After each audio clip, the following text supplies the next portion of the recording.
안녕하세요. 메디치 미디어 시청자 여러분 반갑습니다. 오늘은 매일 특별하다는 멘트 외에는 제가 쓰는 게 없어서 특별한 손님을 모셨는데 다시 모셨습니다. 예, 자, 책부터 보여드릴게요. 대통령의 글쓰기 여러분 되게 익숙하시죠? 이게 올해 10주년입니다. 예, 이 책의 주인공이신 대통령이 아니고 강원국 작가님을 모셨습니다. 안녕하세요. 안녕하세요. 메디치 준 직원 강원국입니다. 실제로 10년 전에는 직원이었고요. 그죠? 네, 지금은 이제 그 명예 직원.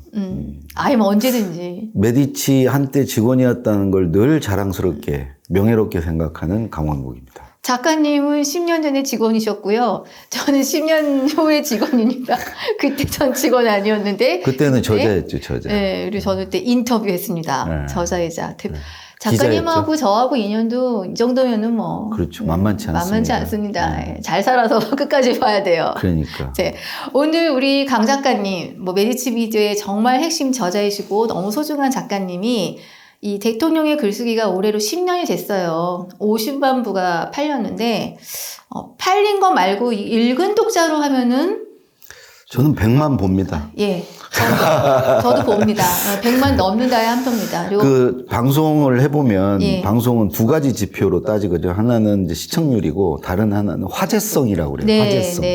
이제 시청률은 낮아도 이 화제성이 있으면 그 방송은 이제 프로그램 가치가 있다고 보거든요. 그렇죠. 화제성이란 측면에서 보면 뭐 판매 부수와 관계없이만 이 정도 화제성을 일으켰던 책이 그렇게 많지 않겠죠. 100만이 뭐예요? 그죠?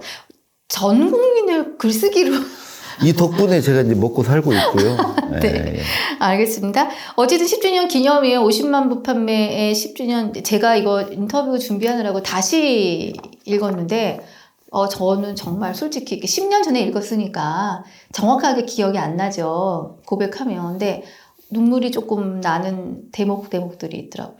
그런 좀 감성 터치를 잘하죠, 제가. 네.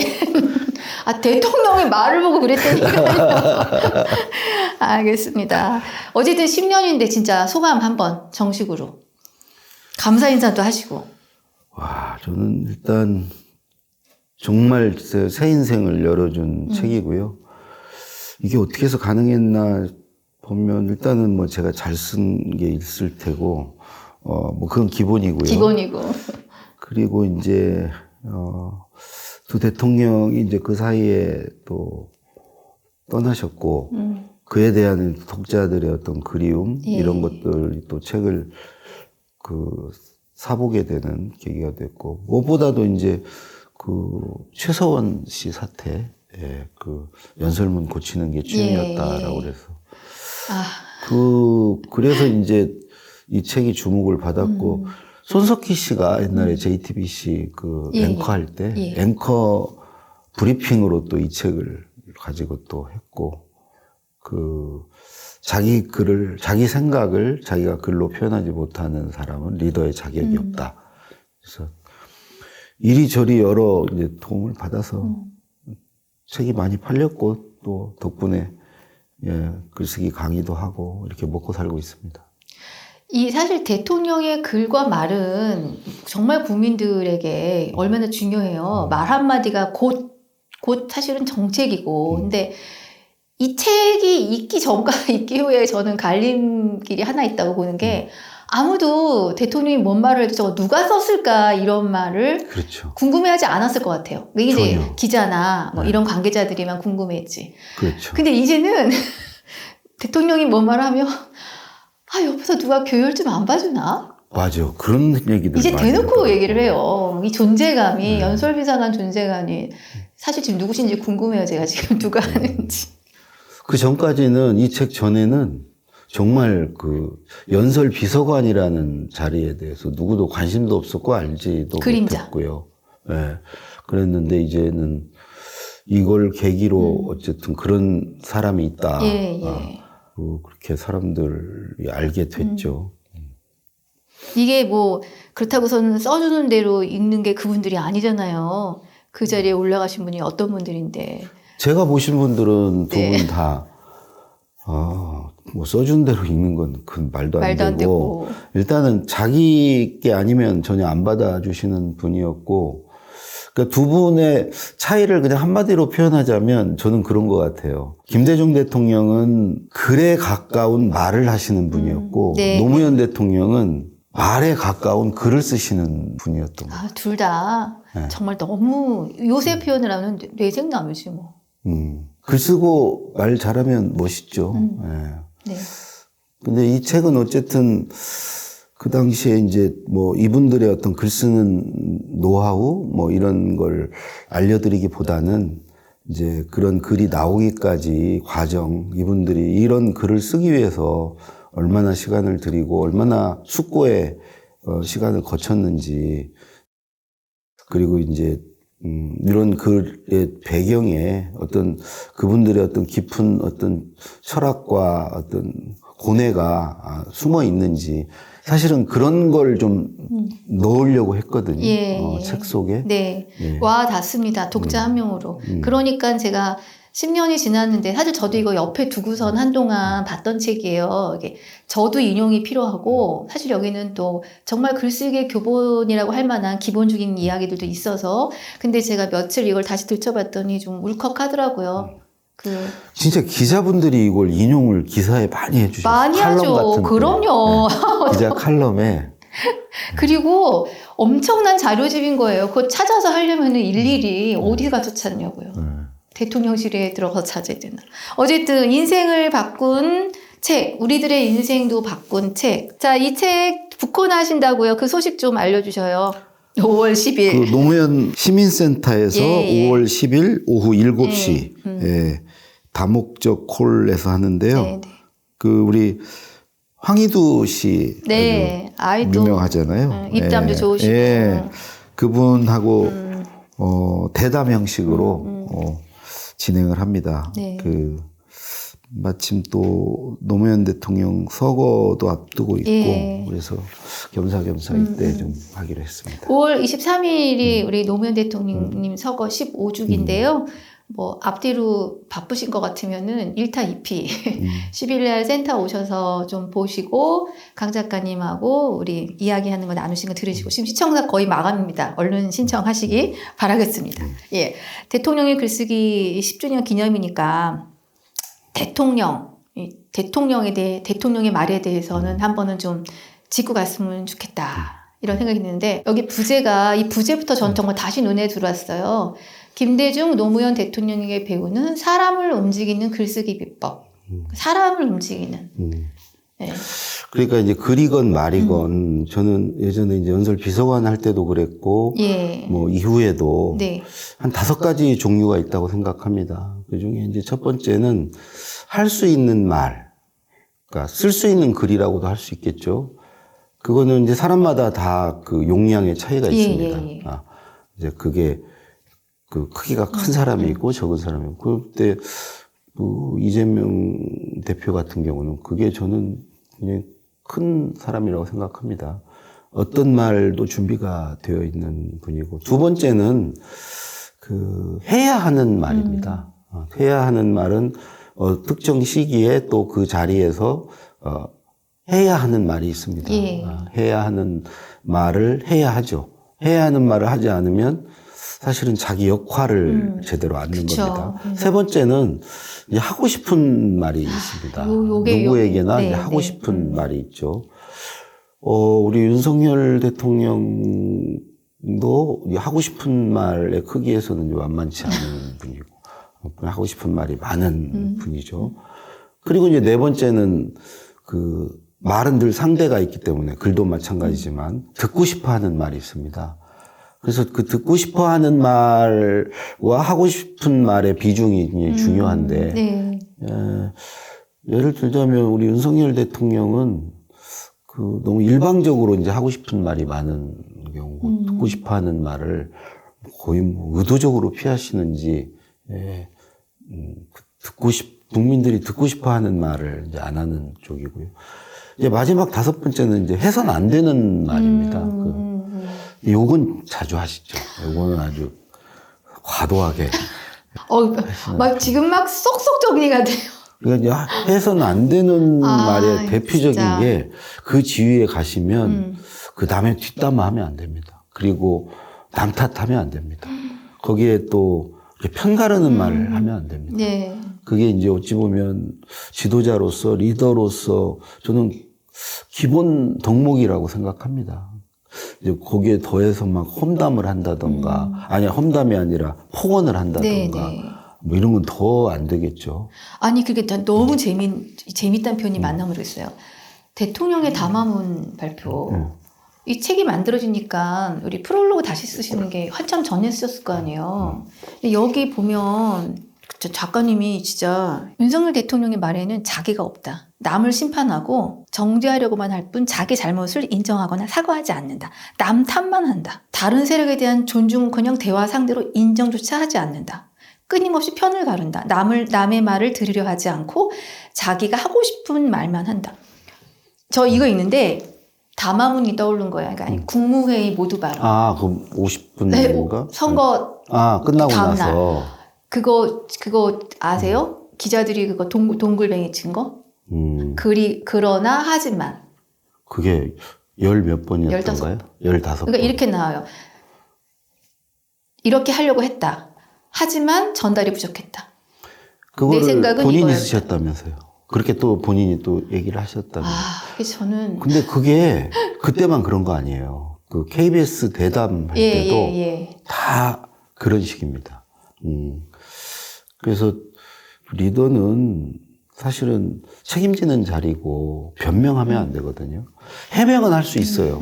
그렇지만 변명하고 발뺌하면 사실은 안 되는 자리입니다. 대통령이 그렇게 발뺌을 해버리면 그걸 누가 그거를 주워 담습니까? 누가 그래서 저는 그거 들으면서 이게 정말 시스템이 작동하지 않는구나.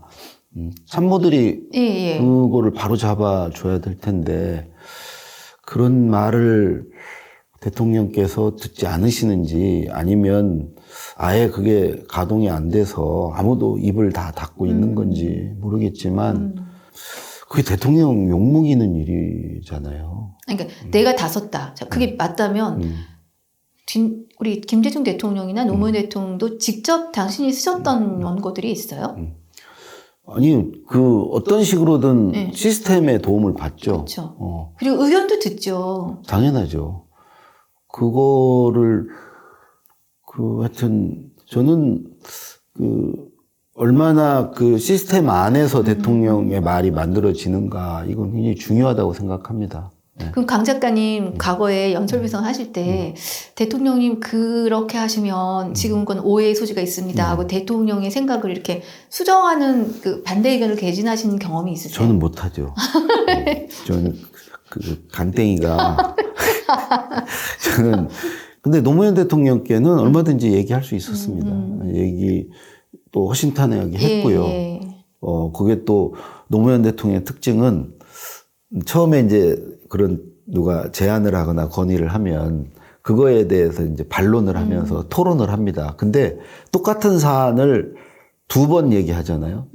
그 한 사람이 하든 다른 사람이 또 와서 하든 두 번째는 무조건 들어줍니다. 아, 그래요? 네, 그분의 특징입니다. 그건 어떤 뜻이에요? 내가 그렇게 했는데도 다시 건의한다는 건 내가 틀린 거야?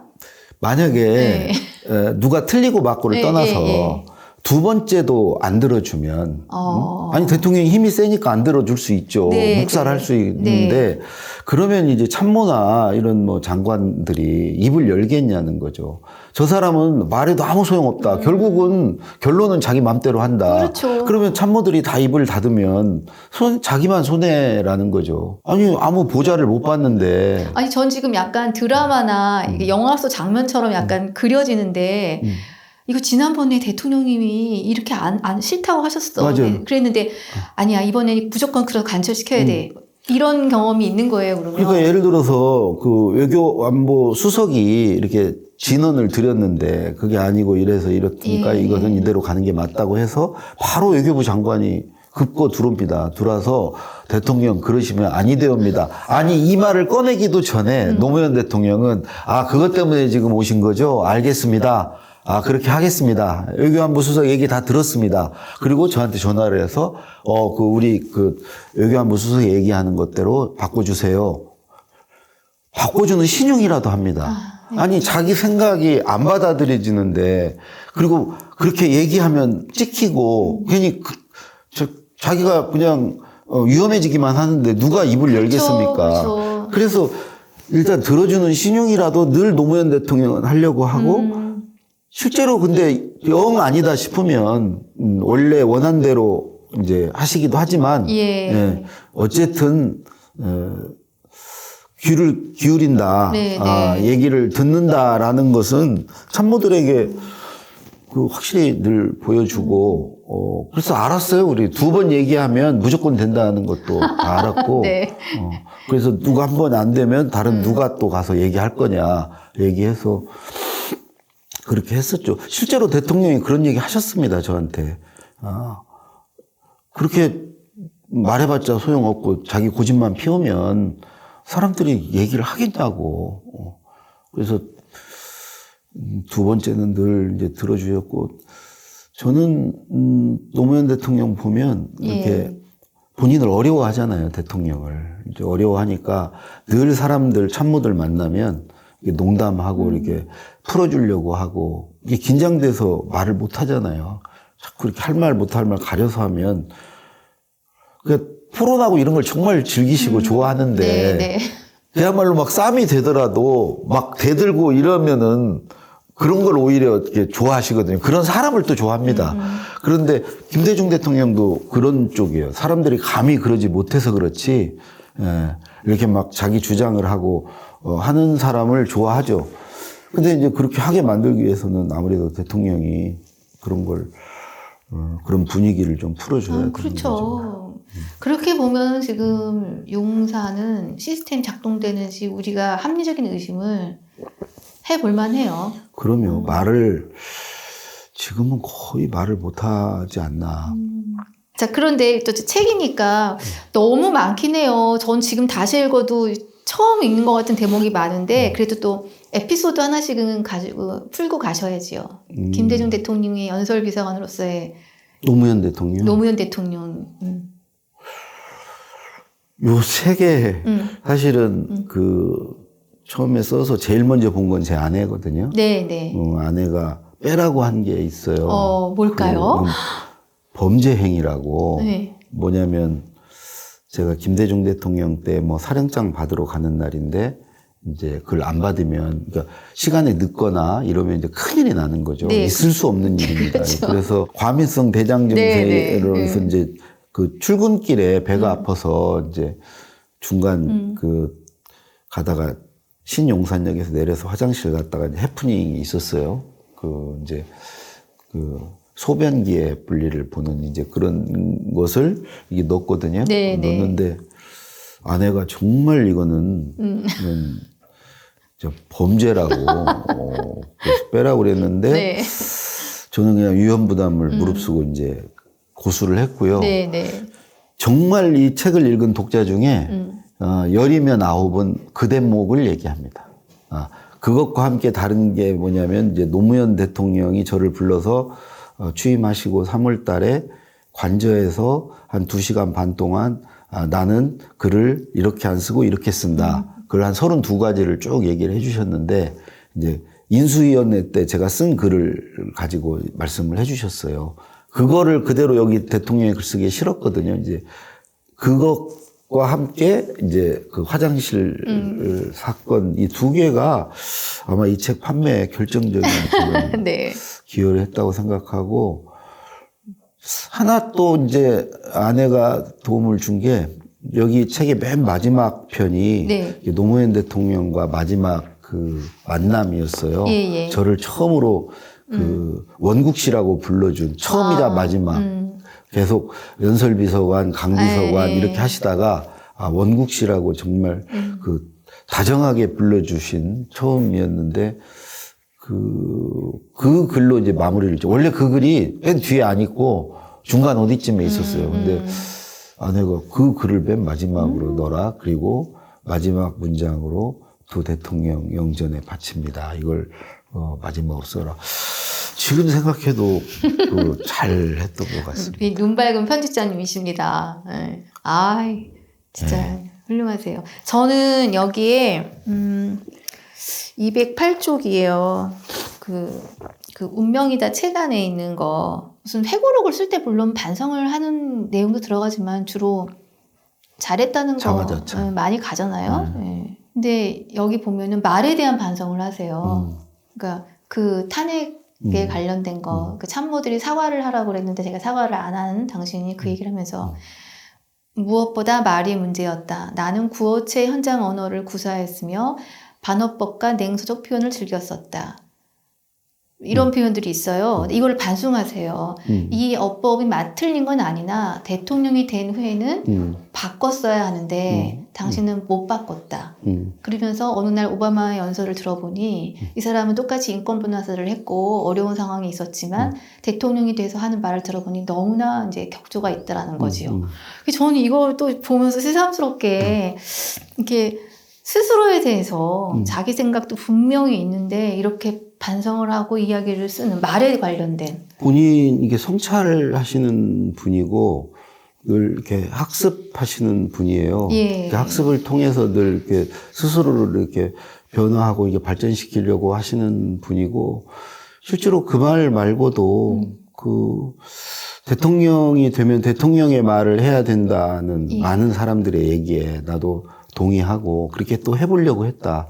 근데 너무 그게 나이를 먹을 때까지 써온 말을 버리고 새로운 말을 한다는 게 정말 쉽지는 않더라. 그래서 근데 나름대로 이제 최선을 다했지만 결과적으로 그렇게 바꾸는데 성공하지는 못했다.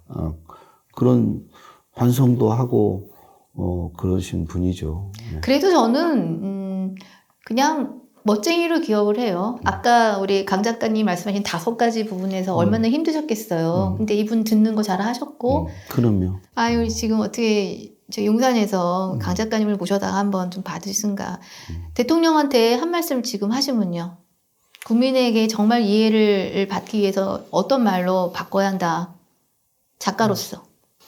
저는 정말 대통령은 대통령으로서의 말이 있습니다. 그래서 그런 건 사전에 대통령이 되기 전에 준비되고 연습되고 해야 되는 부분인데 이제 그런 기회를 못 가지셨잖아요. 예. 갑자기 그냥 대통령에 올랐는데 그 자리에 갔으면 정말 뭔가 잘 바뀌지 않지만 예. 노력하는 모습이라도 보여야 될 텐데 전혀 그런 모습을 볼 수가 없고요. 더 오히려 지금 하고 있는 말을 본인이 잘하고 계시다고 이렇게 생각하시는 게 참 문제인 것 같아요. 이런 식으로 계속 가면 이제 말에 영이 서지도 않고 그렇게 되면 그야말로 이제 뭐 지지율이 보여주듯이 쉽게 얘기해서 전혀 말빨이 먹히지를 않게 되거든요. 이제 그런 지경에 가면 이제 모두가 불행하죠. 그렇죠. 모두가 불행합니다. 이게 뭐 말을 잘하라는 게 포인트가 아니에요. 그 말에 담긴 내용이 문제인 거지. 자, 현직 대통령은 그렇고요. 이번 선거 치르면서 그래도 우리가 주목해야 될 인물을 뭐 여러 의견일 수 있는데 제가 3분만 어쨌든 좀 꼽아서 잠깐씩 한번 이 정치인의 말에 대해서 한번 또 듣고 가볼게요. 뭐 다 이상하시겠지만 아까 언급하셨어요. 이재명 당대표부터 하면 이분은 어쨌든 연설은 꽤 잘하시는 거 아니에요? 어떻게 보세요? 이분의 말의 특징은 뭘까요? 달인에 가깝죠, 달인에. 그러니까 이제 어찌 보면 노무현 대통령은 그런 연설의 규제, 연설의 달인이라는 소리를 되게 싫어하셨어요. 오히려 굉장히 말재주가 있고 달변이다 하는 게 이제 진정성이 없고 진심이 아닌 것 같이 이렇게 보여줄 나와요. 수 있잖아요. 네. 그래서 오히려 싫어하셨는데 저는 이재명 대표야말로 연설뿐만이 아니고 어떤 대화라던가 또 어떤 답변을 하는 데 있어서 갖춰야 될 조건은 다 갖춘 것 같아요. 그러니까 어떤 논리적인 그런 부분도 아주 강하고요. 그리고 사실은 말을 잘하기 위해서는 뭐 배경 지식이라든가 수치라든가 이런 통계 이런 것도 많이 갖고 있어야 되는데 예. 그것도 잘하시고 그다음에 또 감성적인 터치까지 잘하세요. 그리고 이제 그런 말들이 굉장히 자연스럽고 특히 이렇게 말을 시작하던 도입부에 이렇게 사람들을 끌어들이는 게 굉장히 자연스럽게 이렇게 물 흐르듯이 가고 유머는 좀 없으시죠. 근데 유머. 이분은 정치인이라기보다는 정무, 그러니까 성남시장, 그죠, 경기도지사, 여기와 여의도는 약간 좀 화법이 다르잖아요. 그런데도 어쨌든 달변이신 것 같고. 그리고 막 포효하는 연설도 되게 잘하시더라고. 그 좀 이번 선거 기간에 기억 남는 거 적어오신 거 한번 읊어봐 주셔요. 이거 많이 유세 현장에서 얘기하셨죠. 우리는 왕을 뽑은 게 아닙니다. 우리는 숭배할 우상을 뽑은 게 아닙니다. 우리는 통치할 지배자를 뽑은 게 아니라 국민을 위해 충직하게 일할 일꾼을 뽑은 것입니다. 주인을 두려워하지 않는 일꾼들은 해악입니다. 어떤 경우는 이걸 해고해야 된다고도 얘기를 하셨고, 예. 그러니까 이걸 보면 이분 말은요 되게 쉬워요. 그리고 반복법, 대꾸법을 구사하면서 여기서 지금 빠져 있는데 꼭 묻습니다. 그러니까 질문을 하고 그 운율을 타면서 반복법과 대꾸법을 쓰면서 때로는 되게 쉬운 비유도 많이 쓰세요. 그러니까 우리가 그 소위 연설 말에서 그 필요한 수사법들을 거의 뭐 수사학을 공부한 분 같이 자유자재로 구사를 하거든요. 이재명 대표님의 이 뭐 시원시원한 진짜 이 정치 연설에 이어서 사실은 또 이분 빼면 안 돼요. 조국 대표. 조국. 어지간한 그 선거 기간 내에 그 조국 혁신당의 이야기들 중에 적지 않은 부분이 이분의 그냥 정말 아이디어로 나온 게 대표적인 게 3년은 너무 길다. 이분 얘기 같아요. 그 술자리에서 건배사 하는 게 이제 완전 선거판의 핵심의 구호가 됐죠. 나는 조국 교수 연설 들으면서 순발력으로 하시는 분은 아니세요. 머릿속으로 완전히 정리된, 거의 암기된, 그걸 전체를 머릿속에 넣고, 그걸 푸시는 분이죠. 김대중 대통령의 말이 이제 그렇거든요. 말이 그냥 글이 되는. 그래도 정말 많이 이게 준비하고 연습해서 자기 걸로 완전히 만들어진 상태에서 이제 뱉어내는 말이거든요. 김대중 대통령이 막 즉흥적으로 막 하실 수도 있는 분이지만 절대 그분은 그런 걸 안 하시는 분이고 사전에 충분히 다 거의 머릿속에 처음부터 마지막이 다 이제 암기된 상태에서 거의 그 수준에서 이제 말을 하시는 분인데 조국 대표도 이번 아마 유세 기간 동안에 그런 말을 근데 역시 우리 조국 대표도 유머는 없어요. 유머는 좀 없으신 편이고 그게 하나 아쉬워. 내가 김대중 노무현 대통령들에게 그게 있거든요. 진지하시죠. 이제 앞으로 이제 그런 것도 이제 만들어지겠죠. 조국 교수 생각하면 짠합니다. 짠한데 사실은 그게 이론과 머리에서 나온 거겠어요. 이것 또한 그분이 겪은 지난 세월에 의해서. 그러니까 로고스, 뭐 에토스, 파토스 얘기하지 않습니까? 이거를 사실 어쩌다 보니 다 갖췄어요. 로고스는 원래 있었고, 그 논리적이고 이성적인 그런 건 있었고, 거기에 이제 파토스, 왠지 좀 짠하지 않습니까? 그리고 에토스야 뭐 원래 모범을 보여왔기 때문에, 그 세 가지를 다 갖춘, 그런 파괴력이죠. 거기서 나오는 힘이 있는 거죠. 자, 이제 마지막으로 이 인물을 얘기를 안 해줄까 하다가, 그래도 뭐, 해야 될 것 같아요, 우리. 지금은 이제 자연인 신분이신가요? 한동훈 전 비대위원장. 한동훈 위원장 보면 이제 그런 생각 듭니다. 제가 이제 청와대에 있을 때 보면 예. 흔히 주변에 이제 그 이인자가 있을 수 있고 이인자를 좀 넓게 보면은 측근, 가신, 뭐 복심 뭐 이런 사람들이 또 있거든요. 이런 존재가 네. 사실 반드시 필요합니다. 예. 왜 이 가신 측근에 대한 부정적인 이미지가 씌어져 있냐? 가신 측근들이 호가호위를 이제 하는 거죠. 이제 저는 김대중 대통령 모시다가 노무현 대통령으로 넘어오는 과정에서 예. 이제 비교적 가까이서 이제 볼 수 있었는데 이인자는 그래야 됩니다. 보세요. 김대중 대통령, 노무현 대통령의 어떤 운신의 폭을 충분히 주고 그걸 부여받은 노무현 대통령은 시종일관 절대 김대중 대통령 이를 감싸고 그분이 인기가 없고 떨어져서 그런 게 오히려 자기한테 점수가 깎이는 일이어도 절대 이인자의 자리. 끝까지 그 자기 자리를 지키면서 네. 그런 관계가 사실은 만약에 윤석열 대통령과 한동훈 위원장 사이에 예. 그 정말 좋은 모범을 보여줬거든요. 그런 관계 속에서 결국 지지율 무슨 한때 뭐 몇 %까지 10% 뭐 간당간당 하던 노무현 후보가 이게 결국 대통령까지 될 수 있지 않았습니까? 근데 뭐 한동훈 위원장 한때 지지율 되게 높게 나오고 했죠. 그쵸. 근데 그와 정반대되는 그런 어떤 두 사람과의 관계를 보여주면서 맞아요. 이 노무현 대통령 김대중 대통령 만날 때 그렇게 폴더 인사하고 아니 그렇게 하는 게 일종의 그 다음 이어받는 사람으로서 어떤 어느 정도의 권위와 그거를 가져야 그 사람이 뭔가 뭘 할 수 있지 않습니까? 그리고 또 그거를 김대중 대통령이 철저히 존중해 줬거든요.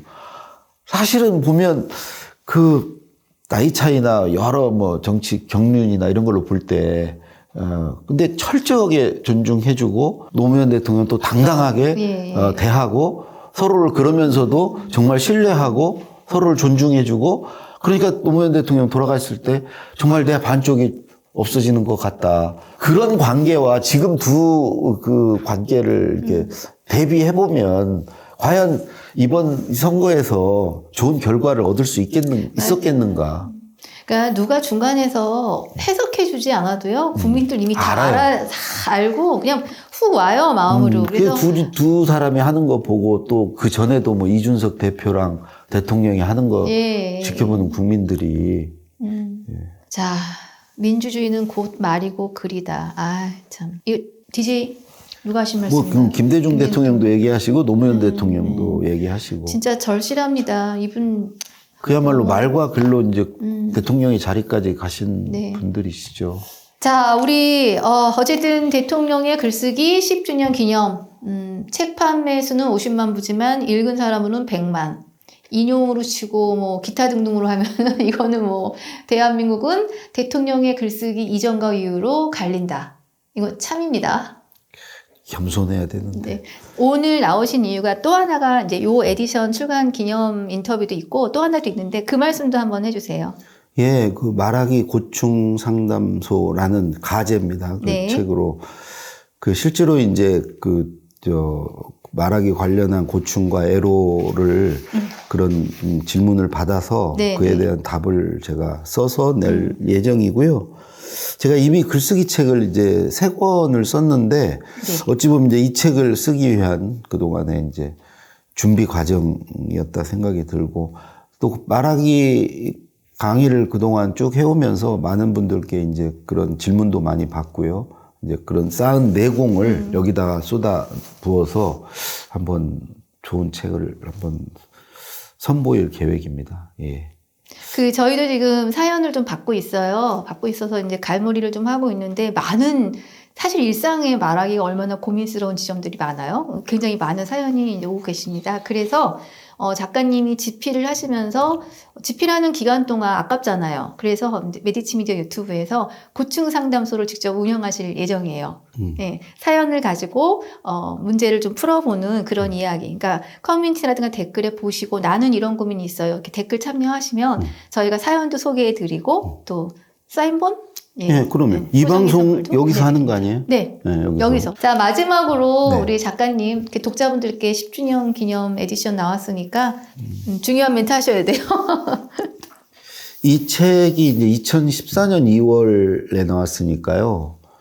그때 이제 사신 분들이 있으신데, 그때 한 20대? 네. 10대이셨던 분들이 지금 30대 이제 그러네요. 20대가 되셨고요. 예. 그분들은 아마 이 책을 그 당시에는 이제 모르셨을 거고, 또 저는 그분들이 좀 읽어봐 주셨으면 좋겠습니다. 지금의 20대, 30대.